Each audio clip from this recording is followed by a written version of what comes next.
Hello दोस्तों, stock market angle में आपका स्वागत है। मार्केट में पैनिक गिरावट थमने का नाम नहीं ले रहा। गिरावट और गिरावट है। और फ्राइडे के सेशन में फ्राइडे का को इंडिया का मार्केट बंद था और फ्राइडे को अमेरिकन मार्केट में भी हैवी क्रैश हुआ है। इसका मतलब जब मंडे को इंडिया का मार्केट खुलेगा तो फिर से गिरेगा।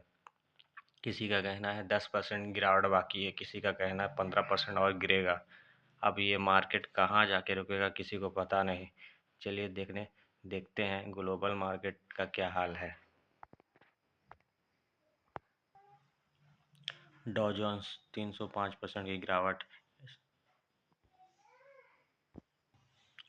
S&P 500 1.32% की गिरावट, नैस्डैक क्रैश 2.21% की गिरावट, 421 पॉइंट की गिरावट नैस्डैक में। और यूरोपियन मार्केट भी लाल ही दिखता है। इसी तरह से गिफ्ट निफ्टी भी माइनस में भी है, 126 पॉइंट की गिरावट। अब देखना है कि मंडे का सेशन में क्या होता है। मंडे को भारतीय मार्केट जब खुलती है तो कैसा परफॉर्म करती है। गिरावट ही होगी, मुझे 100% भरोसा लगता है। 100% नहीं, 90% तो लगता ही है कि मार्केट में गिरावट ही होगी। मैंने निफ्टी 50 का चार्ट ओपन करके रखा हूँ और चलिए देखते हैं कि मार्केट कहाँ तक गिर सकता है। कुछ लेवल आइडेंटिफाई करने की कोशिश करते हैं। चलिए, यहाँ पे मैंने चार्ट ओपन करके रखा हूँ और मार्केट अभी यहाँ पे है 23,532 पे। एक लेवल में मैं आपके साथ शेयर करना चाहता हूँ।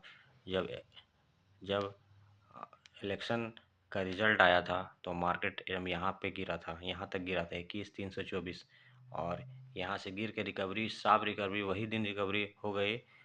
और ये सपोर्ट इसमें देखिए कई सपोर्ट है वहाँ पे। यहाँ से मार्केट ऊपर चला गया तो मार्केट हो सकता है यहाँ तक गिरे, एकदम गिरे, यहाँ तक गिरे। जिस तरह से सारा खबरें आ रही है कि मार्केट गिरेगी ही गिरेगी।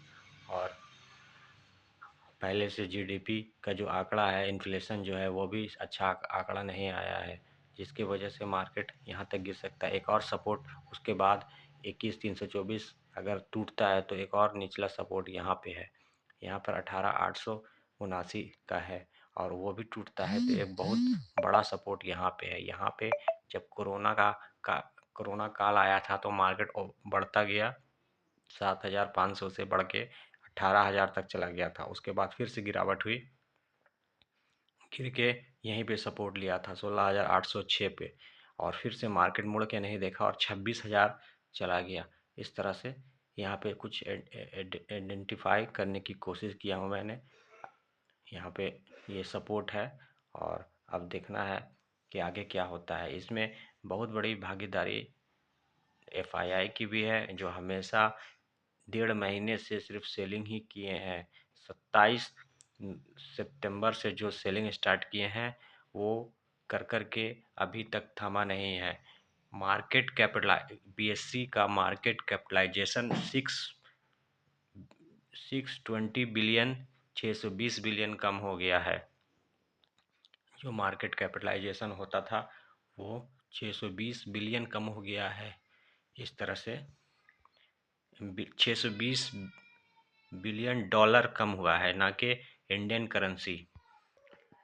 रुपये में बात करें तो 50 लाख करोड़ खाक हो गए हैं, 50 लाख करोड़ पैसा डूब गए हैं। इतना हैवी गिरावट, इतना हैवी फॉल, ये सब एफआईआई के बिकवाली के कारण हुआ है। मार्केट में ट्रिगर जो मार्केट के लिए थी वो सारा तो मार्केट क्लियर कर चुका है। फिर भी ईरान इजराइल वॉर या फिर आ, या फिर चाइना का स्टिमुलस पैकेज या फिर निकाई का जो रेट हाइक है वहाँ पर जो सत्ता परिवर्तन हुआ है वो, या फिर इंडिया का इलेक्शन जो एक था हरियाणा और एक और स्टेट में, जम्मू एंड कश्मीर में, ये सब सारा ये ट्रिगर होने का जो उस समय गिरावट हुई, उसके बाद ये सब सारा क्लियर करने के बावजूद मार्केट थम नहीं रहा है। अब आगे देखना है क्या होता है। फिर यूएस का मॉनेटरी पॉलिसी, इंडिया का मॉनेटरी पॉलिसी, ये सारा क्लियर हो चुका है। मगर अब भी मार्केट रुक नहीं रहा, इन्फ्लेशन खराब डाटा आ गया। इस तरह से बहुत कुछ हुआ। अब देखना है मंडे को क्या होता है, अगले हफ्ते में क्या होता है। अगले हफ्ते में भी गिरावट होती है क्या, एफआईआई की वापसी होती है या एफआईआई बाइंग करते हैं, देखना है बस।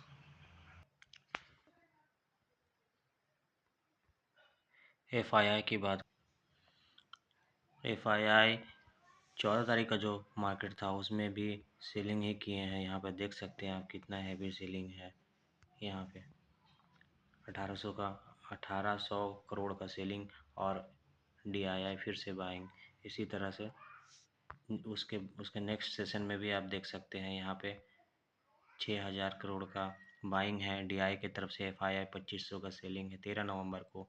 12 नवंबर को भी देख सकते हैं यहाँ पे एफआईआई 3000 करोड़ का सेलिंग किए हैं, और डीआईआई 1800 करोड़ का बाइंग किए हैं। इस तरह से हर दिन यही चला है। एफआईआई ने 2300 का सेलिंग किए हैं और डीआईआई 2000 का बाइंग किए हैं। इसी तरह से मंथ वाइज भी देखिएगा तो आपको यही समझ में आएगा। नेट नेट बाइंग ही ऐसे तो मार्केट में नेट बाइंग ही है। यहाँ पे मंथली वाइज देखिएगा तो आपको समझ में आएगा। मैं आपको दिखाना चाहता हूँ, एक मिनट।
चाहता हूँ कि एफआईआई क्या किए हैं।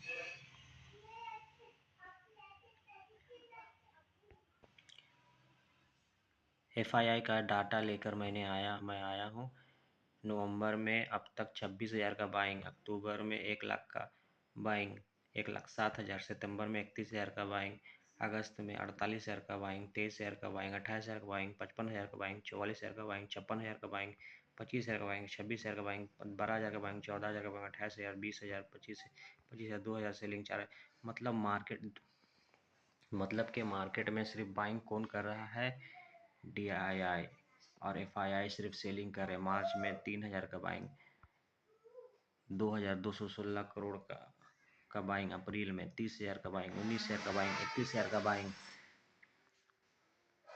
30,000 का बाइंग, 24,000 का बाइंग, 6,000 का सेलिंग, 9,000 का बाइंग, 14,000 का बाइंग, 7,000 का सेलिंग, 10,000 का बाइंग, 46,000 का बाइंग, जून 2022 में 46,000 का बाइंग, मई 2022 में 50,000 का बाइंग, 30,000 का बाइंग। इस तरफ से सिर्फ बाइंग ही बाइंग है, बाइंग ही बाइंग है।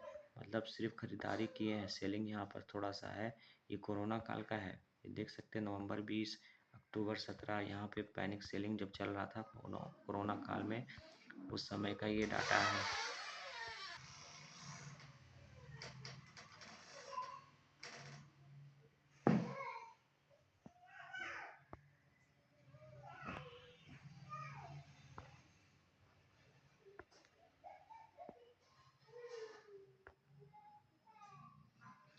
डीआईआई पर काफ़ी पैसा आ चुका है। अब डीआईआई भी बहुत तेज़ी से बाइंग करते हैं।